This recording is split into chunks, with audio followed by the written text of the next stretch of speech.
श्री गुरुभ्यो नमः। हरि ओम। ओष्ठापिधान नकुलीदन्ते परिवृतातवे सर्वस्यै वाचैशान चारणान्यवादये। So I am going to present what Madhvacharya has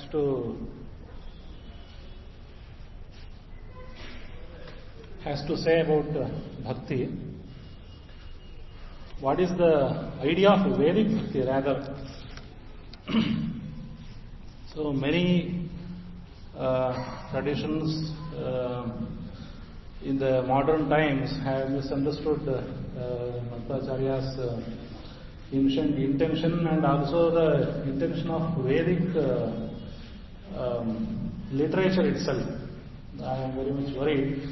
So, as pointed by Professor Rajaram Hegde sir, it is not something new concept. Bhakti is not something new concept. It did not arise in the 6th century BC. Whole Vedic literature is a Bhakti literature, according to me. Especially the early mantras, they have got the Bhakti. They are about seeing the God inside. They are not about only reading words. Sthanurayam bharahara kilabhut. The person who reads words is only a donkey carrying the weight. So one should understand the meaning and go to the intention of the Rishi. Adhenvacharati mayeshaha vacham shushruvam aphalam apushvam. He is reading word, he is hearing words, but he is not reaching to the flowers or fruits of the Veda. So flowers and fruits of the Veda, according to Yaska, is Devata Adhyatma or Yajna Devate, Devata Adhyatma. So Adhyatma is very long history, has a very long history. So the whole Vedic literature itself is the way Bhakti literature. But of course there is a vast of literature is about the karma also, especially the Brahmana bhagas. And again the Upanishad bhaga, that is again the reopening of the inner meaning of the mantras. And even in the Brahmana bhaga we see a lot of adhyatmic interpretation of the yajnas. So I don't think there is a way that we can exclude the Vedas in the Bhakti literature when we consider what is Bhakti literature. So I can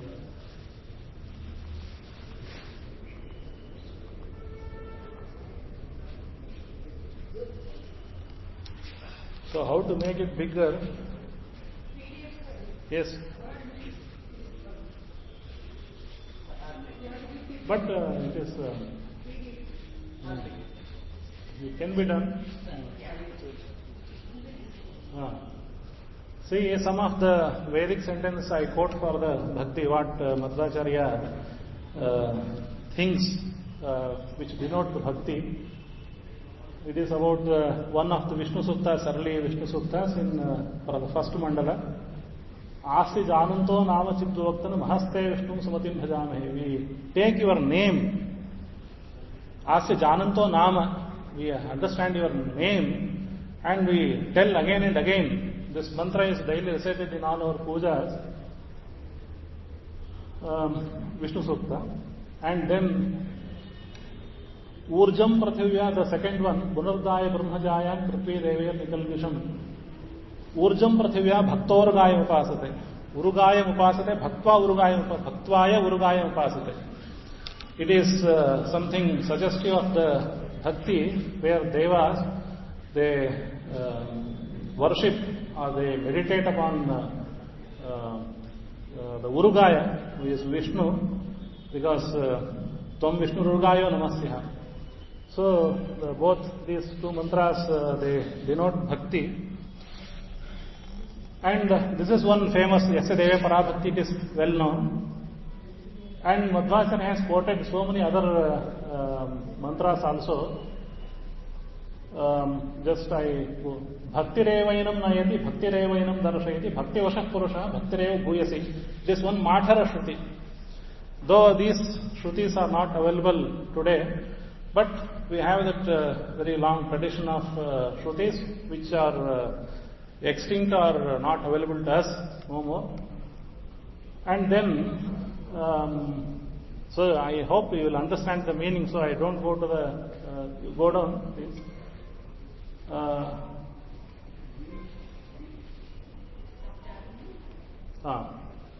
Athato, there is a Pautrayana Shruti. It is well delineating about the Bhakti Mimamsa itself. So, how the Bhakti varies from one person to another person, that is very interesting. Of course, Madhvacharya's philosophy is about gradation of the people. Not all the people are same, though everybody has a right to understand Vedas and Moksha, but we people, we are very small compared to the Devatas. Because it is the whole Vedic literature itself about Devatas and Manushas and Putras and so many types of people. So, Yesha Devaha Parojaraha Tamva Yena Mahur Bhaktaha. We call Deva as Bhakta because he is Bhakti Vasha. Bhaktyahi so Anugrannhati. So all these sentences, there are many sentences are there. This is Pautrayana Shruti, and there is also this is one Chakrayana Shruti, Milito va yeto bhagavataha yadanugrahascha bhaktischa. Then we have one Agniveshya Shaka and Ayasya Shaka. Bhaktaschaye atiyo Vishnu, atiyo jitendriyaha, samyagacharayuktaha, etc., etc. Upasyatam shriyam avyakta samnyaha bhaktyamartyaha muchyate sarvabandhehi. All sentences are very clear. I don't need to go. So, Madhvacharya's understanding of bhakti is, and whole upasana is bhakti according to Madhvacharya. And jnana is also bhakti. Jnanasya bhakti bhagatvat bhaktir jnanam iti. Because jnana involves the bhakti. Without the bhakti, there is no knowledge. Because you are worshipping or meditating upon a god or something, devata, whatever devata, you must have bhakti towards that god, then only you will be able to understand Vishnu or any other devata. That's why there is no conflict between the jnana and bhaktivada. Madhvacharya's philosophy itself is bhakti siddhanta. It is a misnomer somebody has called as Dvaita Vedanta. Because Advaita, somebody thought it is Dvaita. Of course it is Dvaita. It is propagating Bheda, but his main intention is to propagate the bhakti siddhanta. So that's why either you can call it as Tattvavada to differentiate from the Shankaracharya's theory, or simply Bhakti Siddhanta is what I prefer. So, this Bhakti is not exclusive to anybody else. It is open to all of us. Even all the men, all the women, and you can take in between also to modern parlance. No discrimination, because bhakti is more important than anything else. And not to exclude the animals. That is very interesting thing. There Madhvacharya has quoted an instance of Jaritari, who is a rishi of one mantra in Rigveda. That story is narrated in Mahabharata also, where this Jaritari is a Mandapala's sons, the 4 sons were there. All the sons are Pakshi, they are birds, but they have the Sukta in Rigveda. and they praised Agni, and they saved themselves from the fire that was engulfing the whole family, and Mandapala had escaped, and his wife, she was a bird, and she sacrificed, and but these children, birds, they escaped from the fire because of the praised Agni with that sukta. Ayam Agni Charita, etc. Some mantras are there in the Rigveda. You can refer it. And even in the modern world, we see our Bendre had got a cat that used to, he quoted it, it used to fast on Ekadashi. And we have seen the Anantapura crocodile and Keshavan elephant in Guruvayur. How these things happen? Because everybody knows the incidents, I don't need to repeat it. What is the story of Anantapura crocodile and Keshavan elephant? It died on Ekadashi or something when it was not allowed to carry out the Guruvayurappan. So how these things happen in even animals like crocodiles and all other things, it is all inner capability to worship or understand the things in a right perspective. So not woman or any others, or nobody is excluded in the Bhakti Parampara of Madhvacharya. So in that way, it is inclusive Bhakti. That's why the Dasa Parampara, and Madhvacharya himself he has composed many songs in Sanskrit. Dvadasha Stotra and so many other stotras are there, very beautifully sung by Vidyabhushana. So himself he was the propagator of Dasa Siddhanta, Dasa Sahitya to say.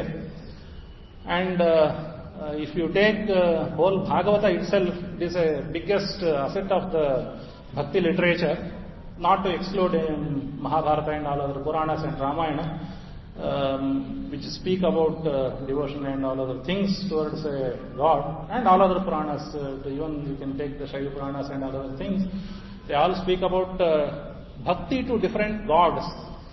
So in that way, Bhakti is a recurring theme in whole Indian literature, which speak about the salvation, to understand something. And Professor Chaitra and Rajaram sir, they have called it as Vyavaharika and Paramarthika. Rather, I call it as Laukika and Alaukika. When you are in Laukika, you are wandering around what we can see from our eyes and with all our Indriyas. But when we turn our Indriyas inside, or when we meditate, we understand the inner things, it is the Bhakti. So Bhakti is something Alaukika. These historians or historiographers, they will not be able to understand the essence of Bhakti unless they are Bhaktas. That is the problem. We have also done many seminars on Bhakti, and daily we are chanting all other things, but I have not become Purandaradasa or Kanakadasa. So what is the problem? The problem lies in not opening our inner eyes. We are in a university, I am daily going and teaching, and all other things are happening. But if I choose to open myself inside, I have to. Purandaradasa has shut down his shop. He went to the Vyasaraya's Sannidhi. Of course, we had our own Sannidhi. I myself I was taught by our times Vyasaraya Sri Vishweshwar Swamiji. But unfortunately, our eyes did not open, or not open till. I don't know what will happen. That is the problem. It is inner capacity, inner variation of the capacity of a person. That is the problem. So what happened over the time, even as Professor Rajaram sir has said, the whole literature, all the literature, even Buddha and Jaina, everything, it includes the Bhakti element. Even those who claim,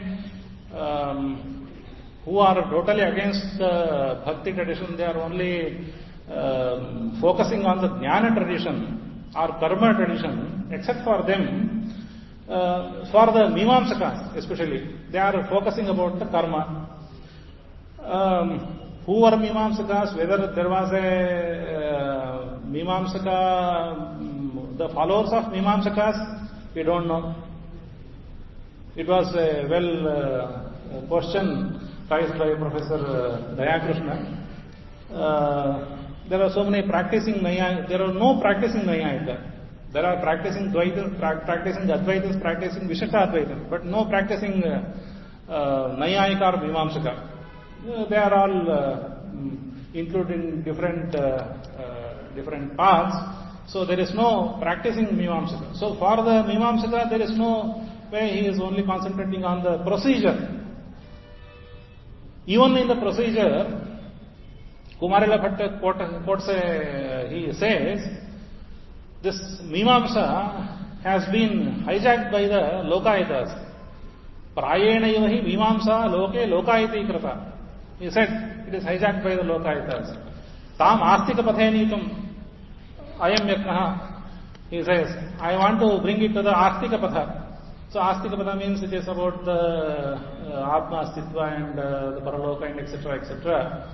So I want to bring this whole Vedic literature, whole Mimamsa literature into Astika Patha. That's what Kumarila Bhatta says.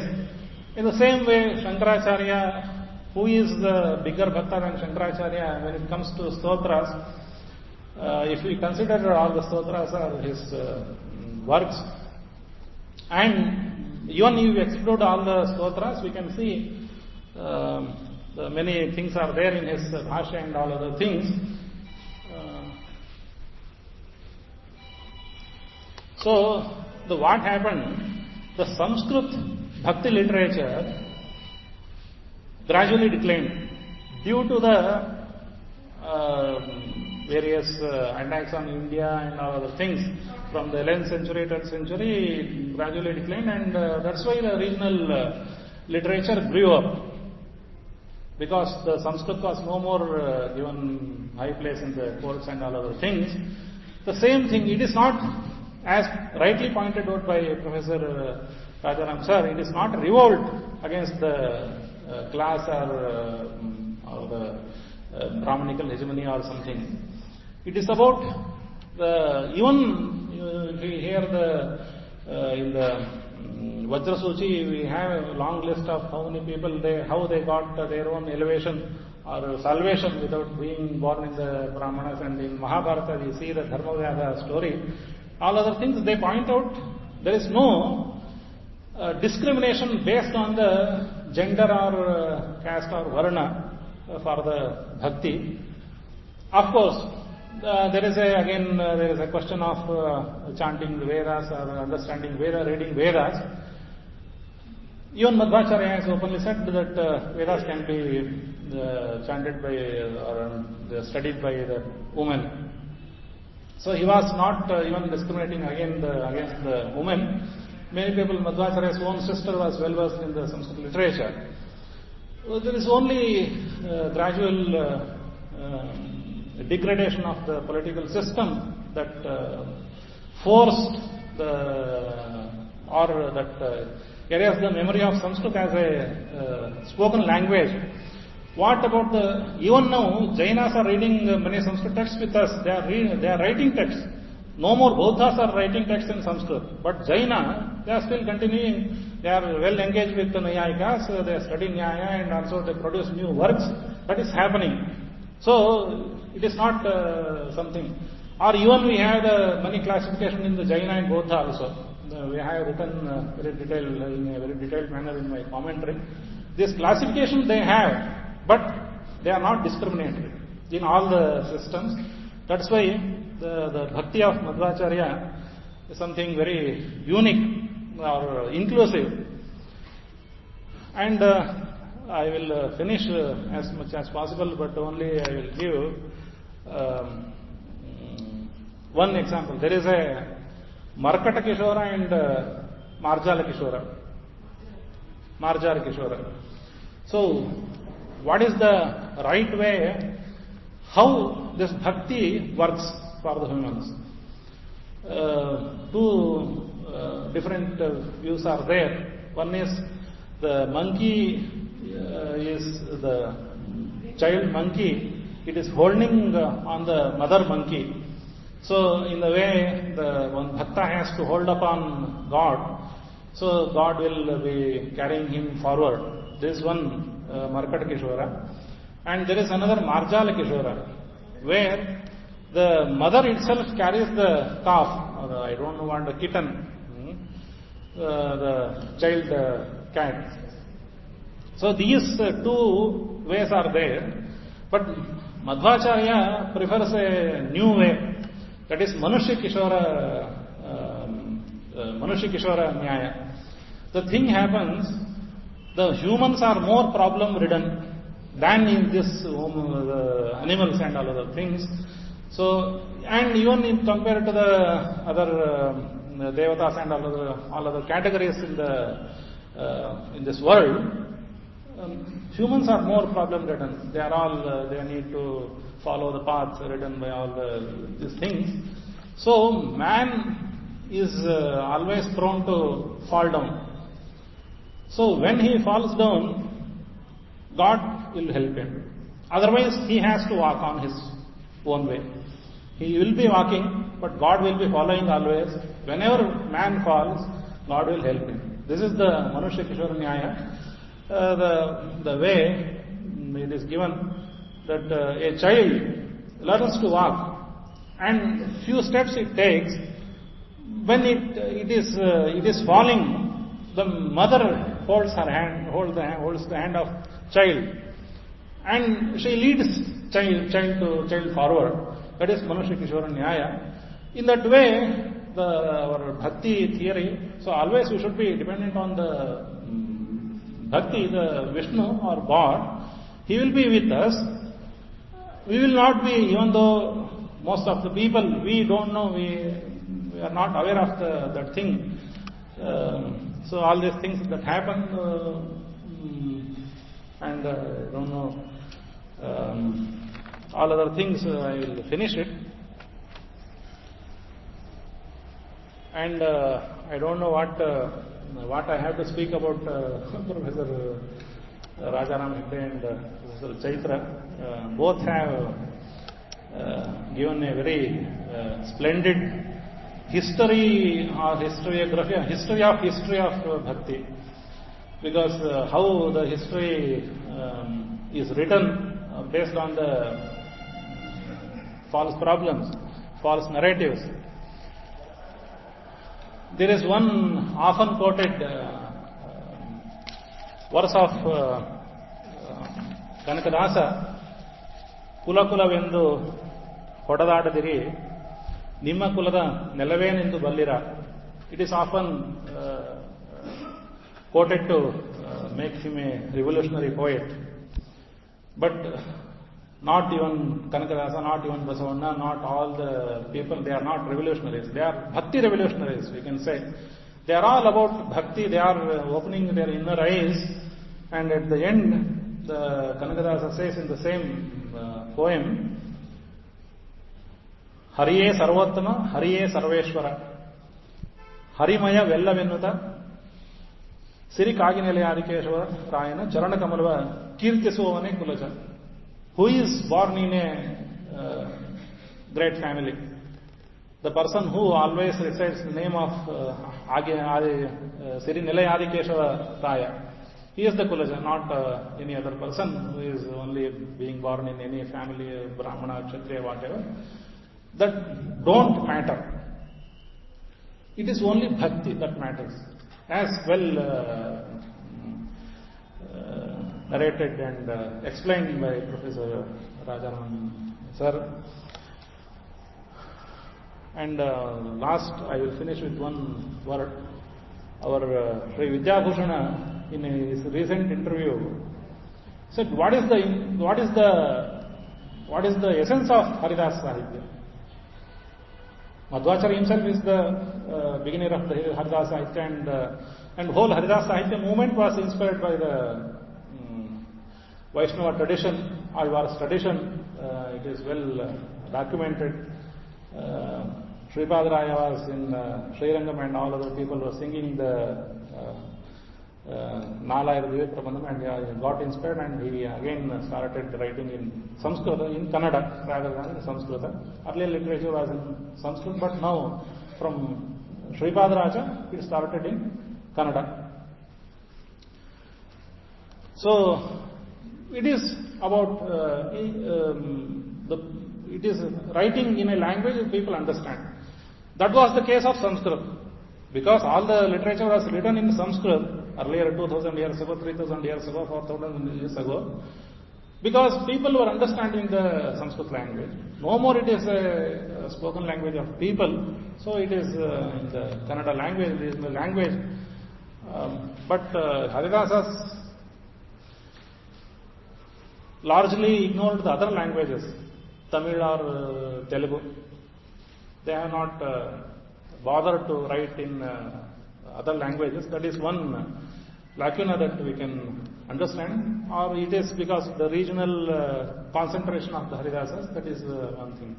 And Haridas, Vidyabhushan said, some people from Magavira community, the fishermen, the sea fishermen, they came to him and said, we hear your songs when we are waiting in the mid-sea for the fishes, because it is a time for death or life. Anything can happen in the mid-sea, high sea. We get assurance listening to the Haridasa Sahitya when we are in such a situation. So it is for the human people, human. It is not for anybody else. That is the bhakti, that is the Bhakti Siddhanta of Madhvacharya. I hope I have given some of the few aspects of Bhakti Siddhanta. Thank you. Krishnarpana.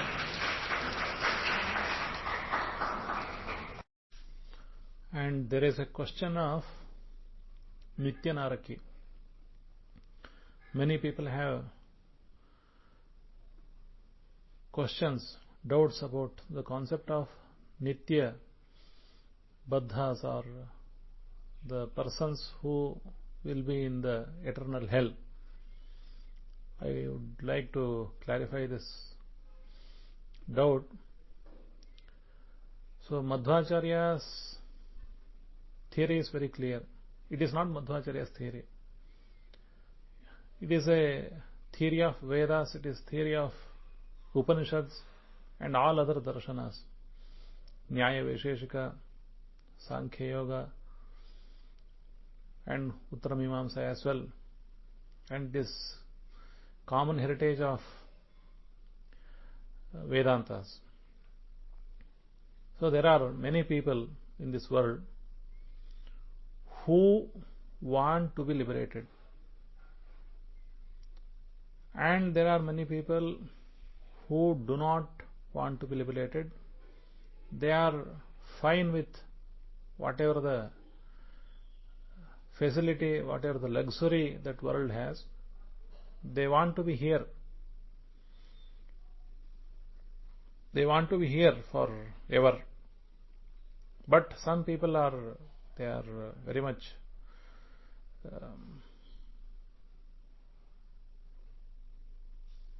they are very much eager to get liberation.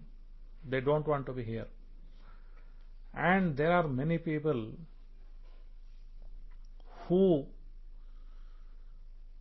hate this Vyavastha. Who hate this Vyavastha.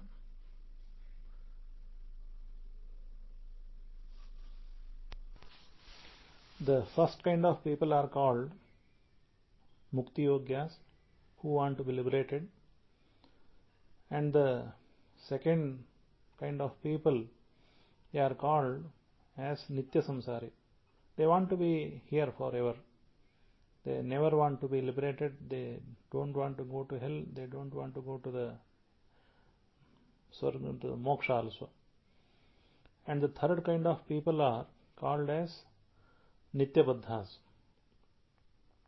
So they hate Vyavastha, they hate God, they want to create Avyavastha, they want to create chaos, destruction, anarchy all over the world. So they are all called Nityabaddhas. They will go to the ever hell, Nitya Naraka, Andhan Tamas, the darkest of Naraka. They will go there.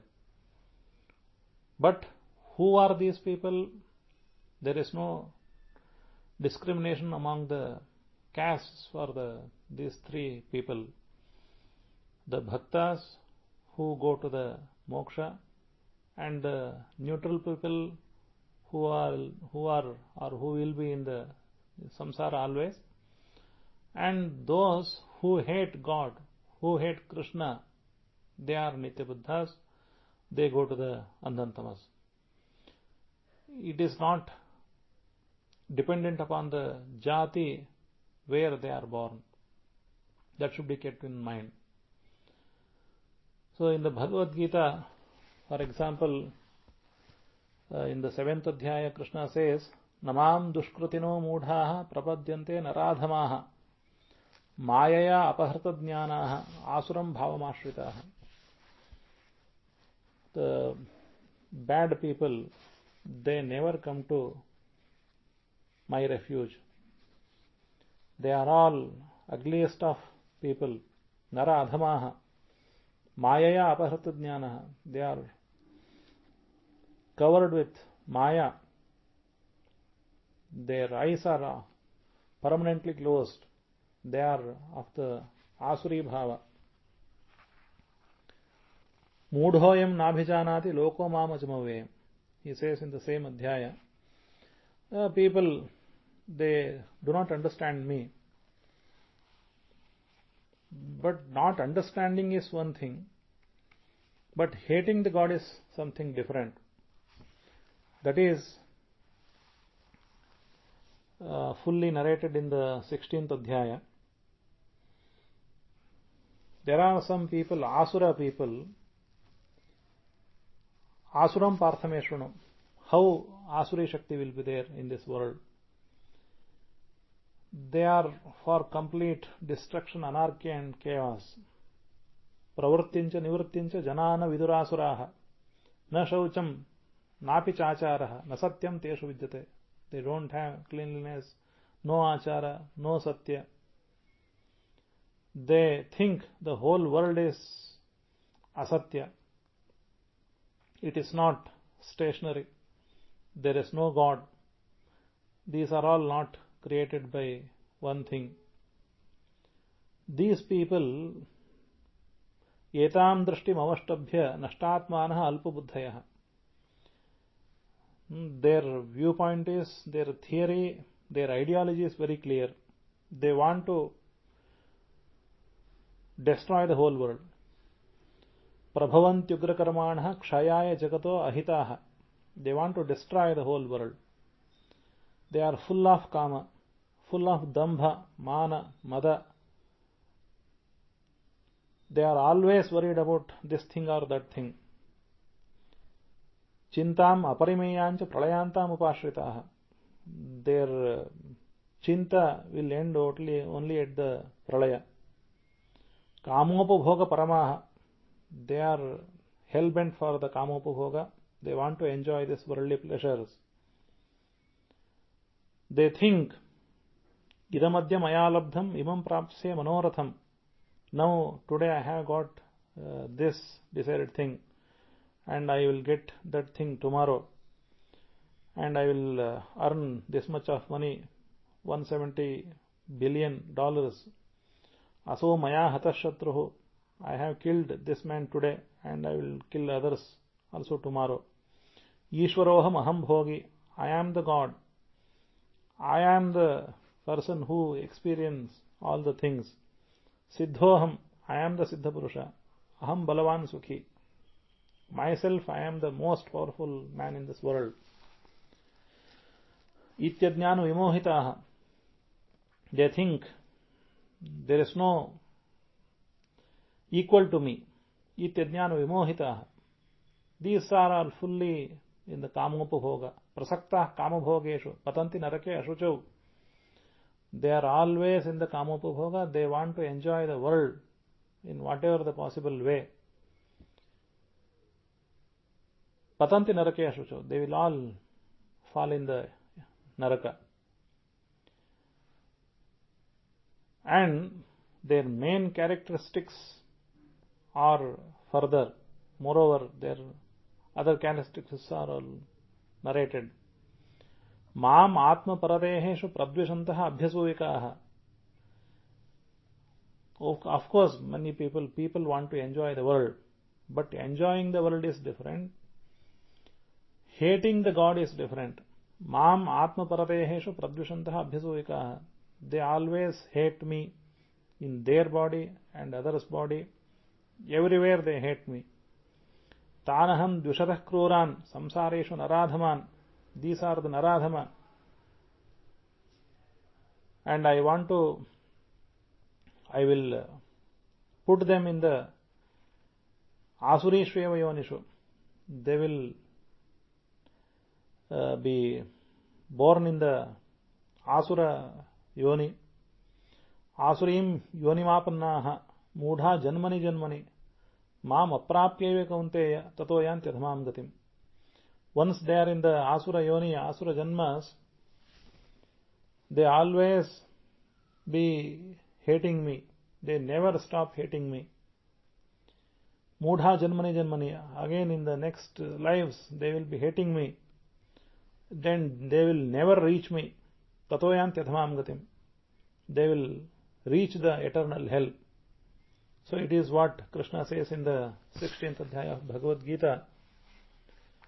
So this concept of Nitya Naraka is not something unique to the Madhvacharya. It is the choice of people. They have right where they want to go. Even there is a question of Nitya Naraka in the Nyaya Kandali. When somebody questions if liberation is that simple and everybody wants to have the liberation, then this world will be empty.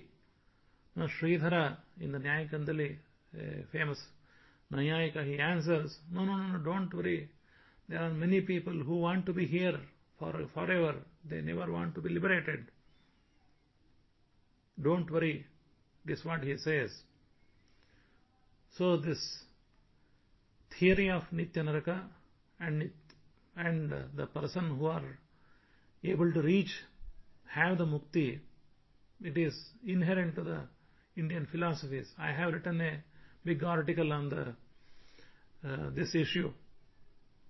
Robert J. Rambos, one Indologist, he wrote that the concept of Nitya Buddha is borrowed from Jaina works. I have criticized him and I have reviewed his view. No, it is not Jaina theory. It is the mainstream Indian philosophy's theory. There are always, people have their own right, whether they want to go to the moksha, they want to go to the swarga, or they want to go to the andhantamas. They are free. And it is not based on the jati. Even the many people who are born in the different varnas, they will be able to have the liberation. And even many people who are born into the Brahmana yoni, like Ravana and all other people, they deserve what they got. So, reaching or the liberation or the eternal hell is not dependent upon where you are born. It is all dependent upon what you do. So if you have bhakti in the Krishna, then certainly you will be able to have the liberation, moksha. But if you have no bhakti or no hatred, then you will be here in the world forever, Nitya Baddha, Nitya Samsari. And if you hate Vishnu, you want to create anarchy in this beautiful samsara, destroy this vyavastha, then you will be in the eternal hell. So, the bhakti is more important thing. And bhakti has no discrimination of jati or varna. Everybody is free to practice the bhakti.